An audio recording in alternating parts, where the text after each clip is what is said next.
This is part 2. This is an extension of the last video I did, kind of explaining how a lot of people in life don't want to take responsibility for their actions, how they handled it, and how I try to handle it, and what happened to me, and what I did to try to fix it, and what the state, the hospitals, and the people around me did to try to help me. So I spent years taking care of these two disabled individuals. One is very elderly, has a lot of sexual urge problems, as well as he's starting to lose his mind. He doesn't clean up after himself. He also has this very selfish mentality. I'm trying to teach him how to care for others. Like when you see somebody crippled, struggling with a heavy object, you can help them carry it down a flight of stairs. Like when I'm doing his laundry and his sheets, and I just had a seizure, maybe help me with the carriage down. Baby steps with these people, baby steps. But this video is regarding my last one, so we're going to continue with that.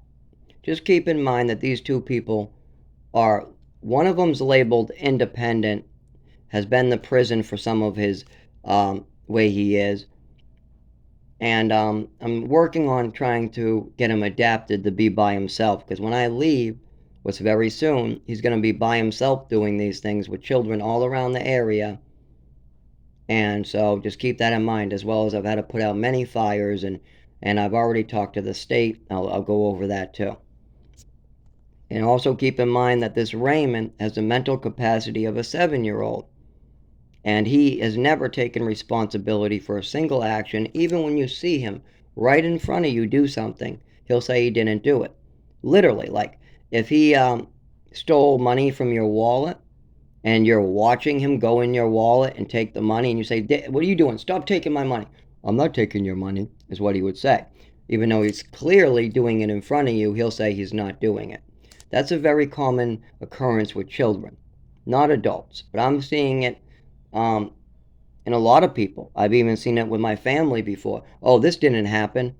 "Oh, no, I'm not doing that," when they clearly are. I mean, we have messages going back and forth. We have phone calls. You clearly are not taking responsibility. Yeah, I have a lot of responsibility, like my addiction, my stealing, my fire starting. I had to take a lot of responsibility for those decisions as a child, as well as I still honor those things. I'll still talk about them, and I'll still come forward and admit that these things happen. But other people need to learn this lesson too.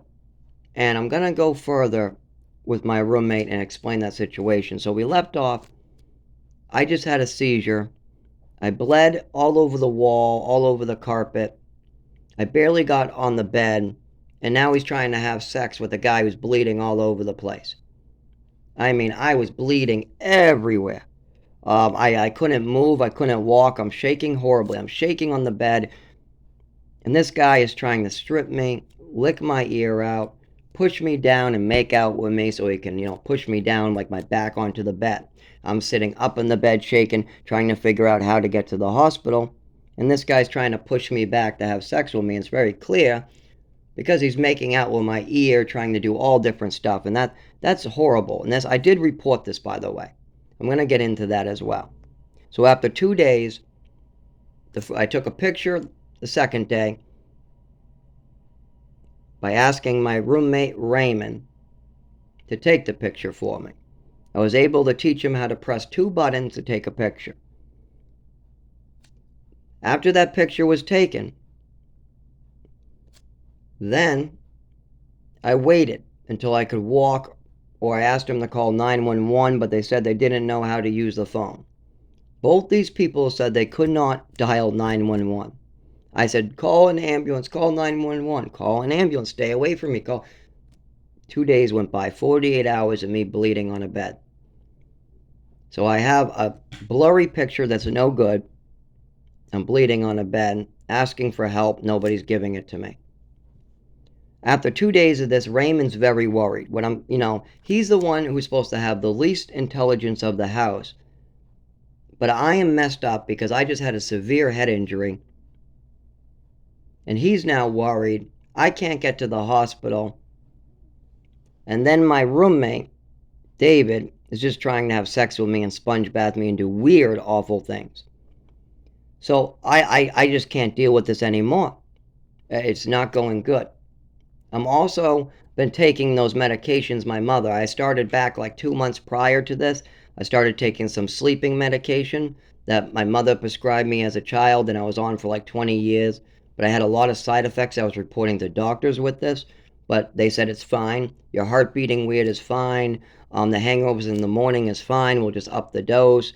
The fact you're not sleeping because these meds are really making you scared, we'll just up the dose and you'll be fine. I should have known that that wasn't fine. But the doctors were acting very nonchalant. They were telling me to continue taking these medications, so I took these sleeping medications. Well, my roommate brings over a pile of medications. He goes to the store and picks me up stuff that I used to use when my seizures would shake. When I used to shake a lot, back like 10 years ago when I first was homeless at like, I don't know, 20 years old, 19 years old, I used to take cough medicine once in a while when it got bad and I wouldn't have a seizure. And somehow Raymond made this connection. He made this connection and he went out and got me a lot of medicine. I don't know if he went to a friend's house. I don't know where he got these cough pills from, but he brought them in. He said, would these help? Would these help? Would these fix you? Would these fix you? And I was so, he knew something seriously was wrong. He just didn't know what to do. And no, you don't try to take pills if something like this happens. You need an ambulance. And I keep on saying, I don't know how to dial the phone. Then have them dial the phone. I don't know. So nobody is getting me help. These people are just not able to figure out that they just don't have the mental capacity to get me help. I am the caregiver of this house. If I go out, if something happens to me, everything around me falls apart. Everything. When something happens to me, oh my God, these people are ridiculous. That's why I'm here. I'm keeping society safe. But that means that sometimes I'm putting myself in danger, like now. Now, I've had enough of this. I'm feeling suicidal. I'm hurt. I'm bleeding all over the place. I can't move my body. I need to take an ambulance, and I can't. So I decide, oh, I'm done. And I just try to kill myself again. Now, that was a bad decision. I took all these pills that he brought, and I tried to kill myself. The funny part about doing that is I was able to move shortly after. I was vomiting horribly, obviously, but for some reason, I wasn't doing well at all, but I was able to get just enough with his help of picking me up. By the way, this is Raymond picking me up. This is 2 days later, 48 hours later. He picks me up. Well, he doesn't physically pick me up. He's not that capable, but he kind of helps me up. We walk outside. I fall down a couple times. We make it to the bus stop. We make it to the hospital, and they rush me in. When I get in the hospital, I tell them everything. Everything about the licking of the ear, about the seizures. I just leave out the suicide attempt. That's the only thing I leave out, is the fact I try to commit suicide after. I left that part out. But they end up asking me some questions. I explained to them that this person did some awful things to me and that these seizures have been happening for a long time. There's blood on my wall. You can see my face is all swollen. I even have a scar from this night right on my face. So every time I look in the mirror, I remember this night. And that's why I got to be very careful around these people. But everybody is in danger from these people. If I'm not here, then who's going to be here? Who's going to do this? That's why now I'm reporting these things, recording these things. I've been telling his worker, I've been telling the hospital. But the hospital I go to, they only allow one. They're understaffed, and they have one doctor who likes to malpractice people. Well, when I was there, all he did when I told them all about this is he made fun of me in the hallway with the nurse. He laughed at a nurse and said, "What, do you want to see him naked in the shower upstairs?" Yeah, that's what you want to see, don't you, nurse? He actually used her name, and he was just making fun of the nurse for wanting to help me. And then he said, no, leave him and throw him out. And so, anyways, they decided to throw me out, which I barely could walk. So I had to call somebody to help me. So I sat at the hospital for hours trying to get a ride, crying in the waiting room. This is like out front near the door. I'm trying to ask for a phone. I have no phone, and I'm trying to get home because they're telling me I now have to leave. This is the type of treatment that somebody like me after a seizure gets. I have a seizure. I bleed on the wall. I try to commit suicide after somebody tries to rape me in that condition. I report this to the hospital, and yet they just don't want to take it seriously because they're so used to mental patients, and they're also so used to people making up stories. Like I said, a lot of people like to make up stories to get some end or to cover something they did. Well, this is not, I have nothing I did. I'm not looking at any time. I'm just going back to work and continuing with my life. But I do have some worries. What's going to happen to the community here around David when I leave? I've made reports, but he's very good at hiding what he does. What's going to happen? Most likely somebody else is going to get hurt. Well, I'm used to getting hurt. My mother hurt me repeatedly. She did way more damage than David has ever done. Plus, I'm smart enough to record and keep a record of these things. But I think it's an atrocity that this hospital is doing these type of things. If somebody has committed suicide, you need the suicide prevention crew. You need somebody to talk to them. If somebody's having a seizure, then you need to monitor them. You need to run tests to try to figure out why the seizure was caused. If somebody is reporting sexual abuse, then you have to do an investigation and ask more questions as well about that. But with all what's going on in society nowadays, that's not what happens. Keep that in mind. This is what I just described is exactly what happens. Now I can give further detail. And I have told this whole thing to the Department of Health and Human Services. I've told this whole thing to the hospital. I've told this whole thing to my doctor, as well as when his probation officer came, I asked him if he can make time to see me, which he said no.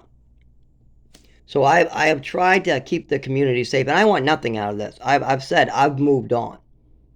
I mean, I lived with the guy, and this was a couple years ago. This was more than a couple. This was like 4 years ago. So I've moved on. That's what I do. People abuse me, and then I move on. My mother drugs me and causes a permanent neurological disorder. I move on. She gives me extra Apicac and screws up my esophagus. I move on. She throws a shoe at my head. I move on. I get beat with a ruler. I move on. People end up abusing me in the shelters. I move on. I have seizures and hit my head and I'm bleeding on the cement and somebody takes my wallet. I move on. So I end up getting robbed and hit with bricks. I move on. I save somebody's life and nobody seems to care about it. I move on. That's it. That's all you can do. You can process what happened to you. You can tell a bunch of people what happened to you. And then you can move on. And it's not like when I move on, I don't still try to get the truth out there. I do. It's just that somebody has to be willing to listen. When there's problems in society, but nobody wants to listen to those problems, you think those problems are going to disappear? Of course they're not going to disappear. And I will be leaving very shortly because my seizures are getting worse. And even though I've taught my roommate how to act proper, I was able to teach him how to properly get a boyfriend that's of age, 36 years old, go to his house and have fun. I was one of my customers who wanted me. I told him, no, I don't do that stuff. I'm sorry, I'm straight. But then he invited me to a party and another party that I didn't show up to. And one of these parties, I decided, if David's going to keep on trying this stuff, I need to teach him how to properly find somebody to do this with. So I brought him to this party. I explained some of this to this individual. I said, would you be willing to do this something with the 83-year-old? And this guy said yes. By the way, I realize this is freaky stuff. There are so many freaks in society. I mean, the fact that a 36-year-old wants to have sex with an 83-year-old willingly, that's bizarre. The fact that an 83-year-old wants to have sex with at the time I would have been like 27-year-old who's passed out, bleeding, who's going in and out of consciousness, who has blood on the wall and screaming for an ambulance, that's bizarre. I realize that these people are freaky. But if you go to any shelter, if you go to any low-income housing area, I bet you I could point out some freaky people. There are a lot of freaky people out there. And all they need is a little supervision or something like that. So this is I know this is going to be a hard one to listen to as well. I understand that. It's hard for me to talk about. It's so freaky and weird. It's messed up. This is messed up, freaky stuff. And I apologize it's so freaky, but nobody's apologizing for me for having it happen to me. This stuff happens constantly. Now, it is my fault for trying to help these people. Yes. I have to take responsibility that I try to help these people. But I also had no idea that these people were sexually dangerous to a man who's unconscious and bleeding. I did not believe that anybody would try to have sex with an unconscious person that was bleeding all over the place. I had no idea about that. But now that I do, I'm working towards moving to South Carolina and giving these people the tools so it doesn't happen to other people. I'm also reporting it. I'm trying to make it clear that this is happening. And that's stressful. This is stressful stuff. This is freaky stuff. This is weird stuff. And this is the type of stuff my life has been like. I had a freaky mother. I had freaky people on the streets. I had freaky people when I was living in the woods. I have freaky people who I go to their house and do rounds to help them. And then I moved in who I thought was the least freaky of the bunch, finding out that he's really freaky. So keep that in mind. But where we're leaving off today, where I am and where I am today, is I'm still having seizures, I'm still shaking, I'm still going unconscious after 25 years of this crap. But I've taught these people the skills and I've put up defenses to try to help. I have a voice recorder indoors, I have a camera out front, and I tell him that there's an actual camera inside and to not do these things. I also report these things when they happen. But like I said in the beginning, people don't want to take responsibility when they know they did something wrong. So instead of admitting, hey, I didn't know this was a serious situation, but it is, or reporting my seizures, or trying to do any of that, they just deny it ever happened. Oh, this never happened. Just like my father and mother did. Oh, no, he's just crazy. Don't listen to him. I'm telling you right now, yeah, my life is crazy. Absolutely. The things that happened to me as a child, as an adult, is crazy. But I avoid the situations. I do. When I was in the shelter, I was getting hurt way more. I was getting hit with bricks out front for my money. When I had a seizure, they would take my wallet, and then I couldn't get into places. Like the shelter requires an ID. They require a lot of things, so then I'm forced to live outside. And then I get stuck in a tent for 3 days, having seizures out there, and I can't get help. That will kill me. If I'm in a tent in the woods, and I have a seizure where I hit my head, let's say, on the hard ground, and it's, let's say, 50 or below, there is no way for me to stop that. It's just a cycle. I have a seizure. I try to get out. I have another seizure. I try to get out of the tent. I have another seizure. I try to get out of the tent. And this happens for days and days and days and days and days until it gets warm enough and I get enough strength to crawl myself to someplace, and then somebody brings me inside or calls an ambulance or something like that.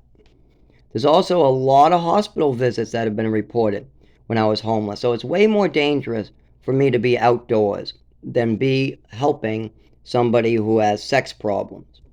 And I do take responsibility that I'm still here.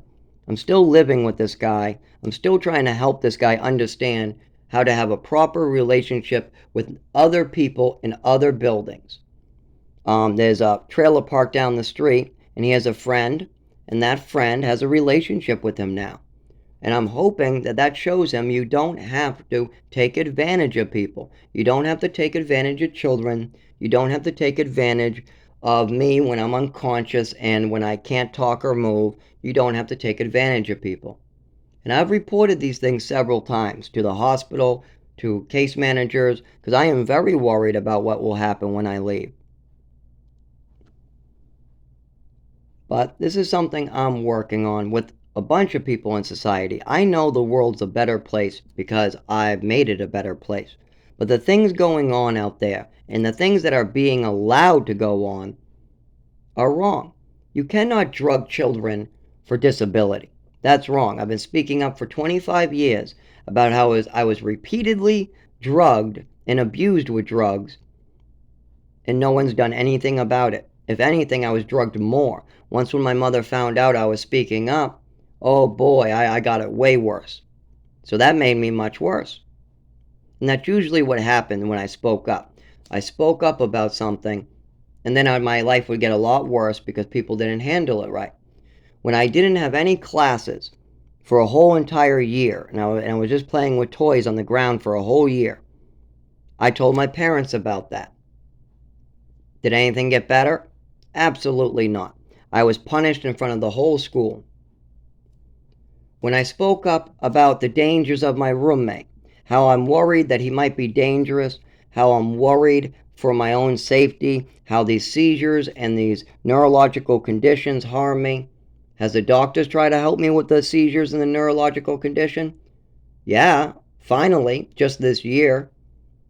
And it's very little help. It's not enough. We're getting there. Did they do anything to try to help David? Did they try to monitor him? Are they trying to fund him? Are they trying to put him in a program? Nope. No. Did they trying to ask me questions and get information from me? Nope. When I try to call them, or when I try to give them information, they play a lot of games. I mean, a lot. These people play games like crazy. And all I'm trying to do is help. So, yeah, no, they don't.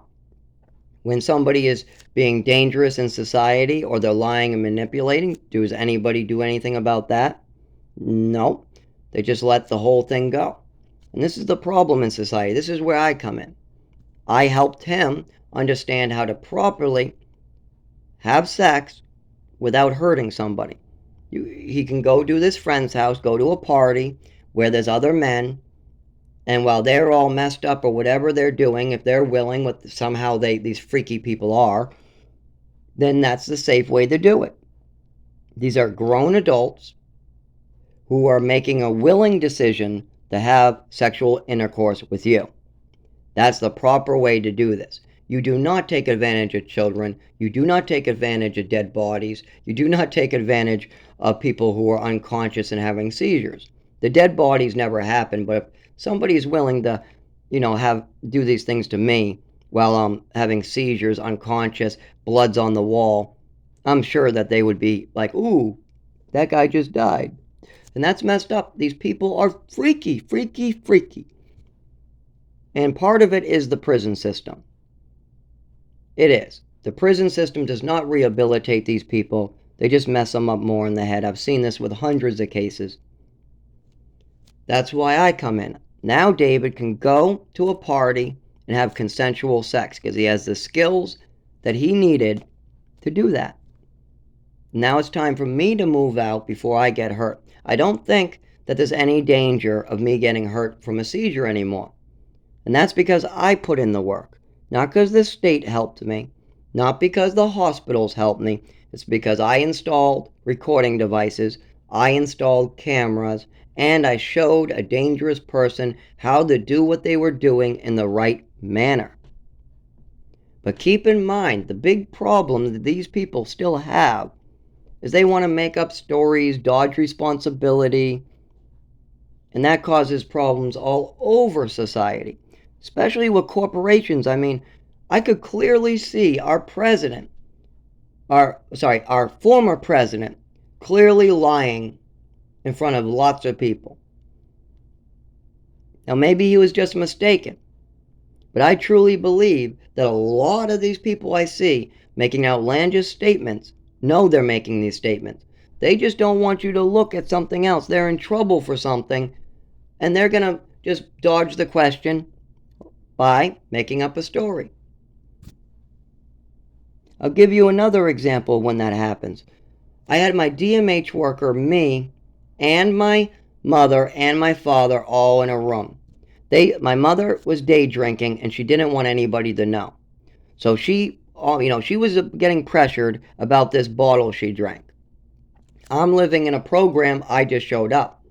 Now, while I was in the program, she was saying, Zach did it, Zach did it, Zach did it. I wasn't there for that.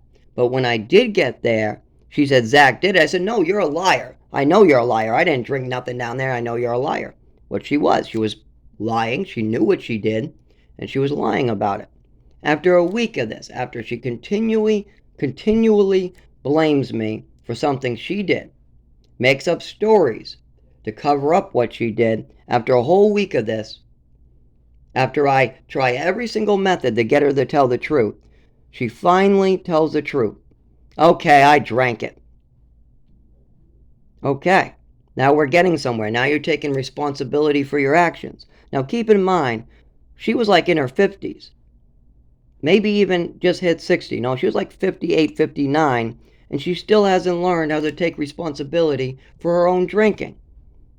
Something I've learned already at 25. And as a child, I didn't quite know it as well, but I was getting hints and I was getting there. Now at 25, I take responsibility for my actions.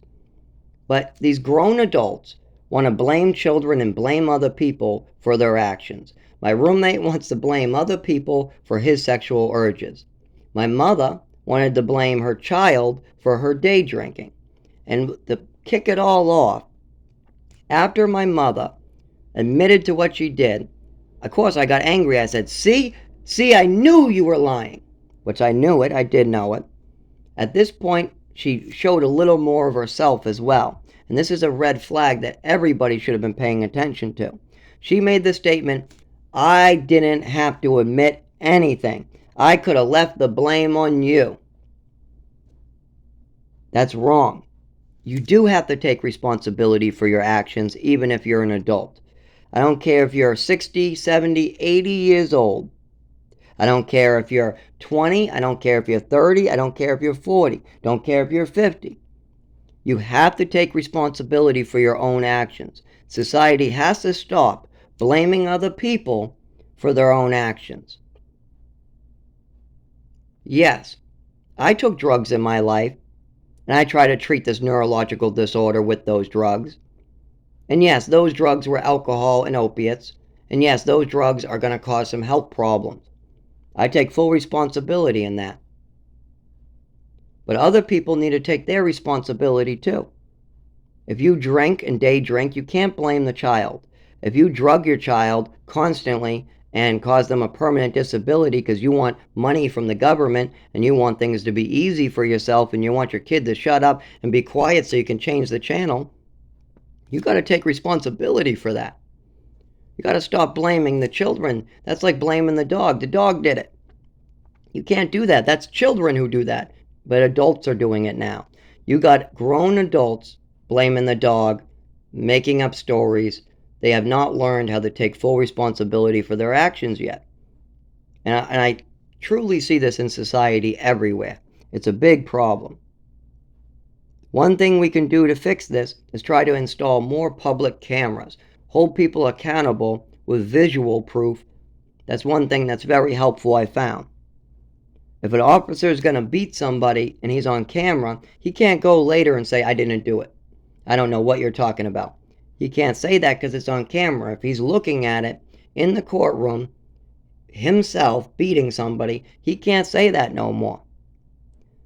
Same thing with parents. If you're going to adopt a child, if you're going to control medications, put a camera in there.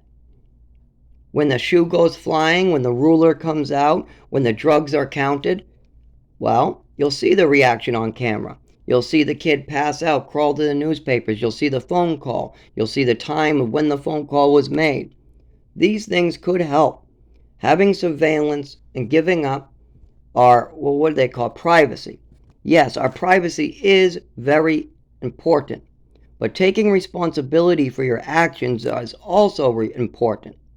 And if people can't do that, then we need to give up a little bit of our privacy so people can stay safe out there. Because there are hundreds of freaky people roaming around doing awful things, and then they just cover it up with a two-liner.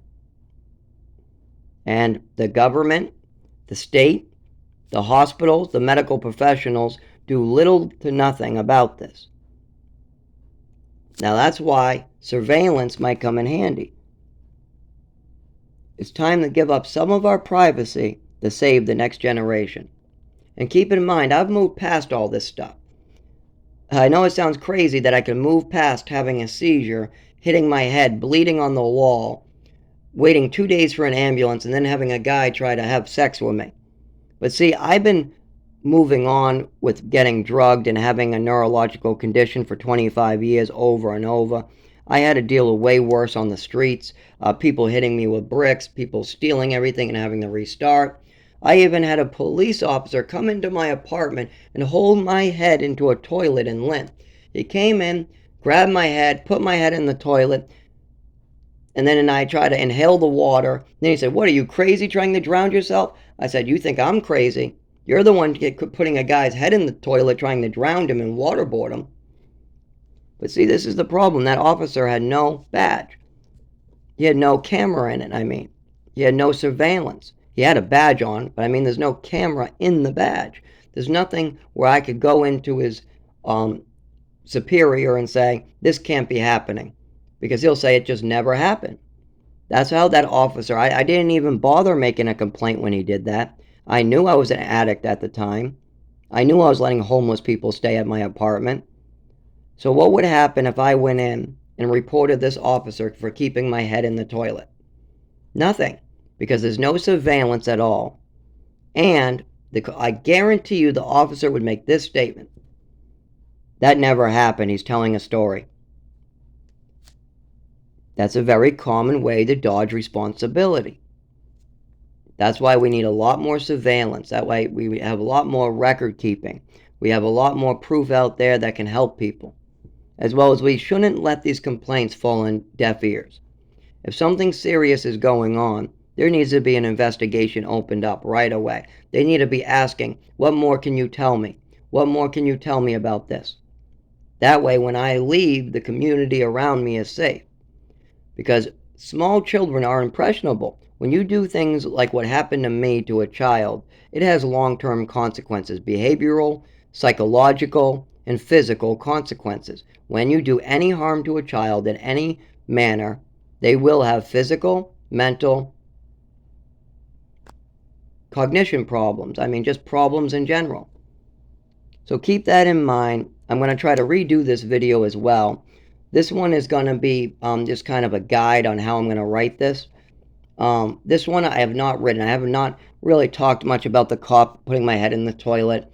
I have talked about what happened during that seizure, but I don't think I talked too much about the hospital protocol, what happened in those 48 hours. So I'm going to be going over that a little more. I'm also going to try to give a lot more good stories coming up. I gave a couple yesterday. There'll be some more going in. Actually, there'll be a lot more positive, weird, or funny stories as well.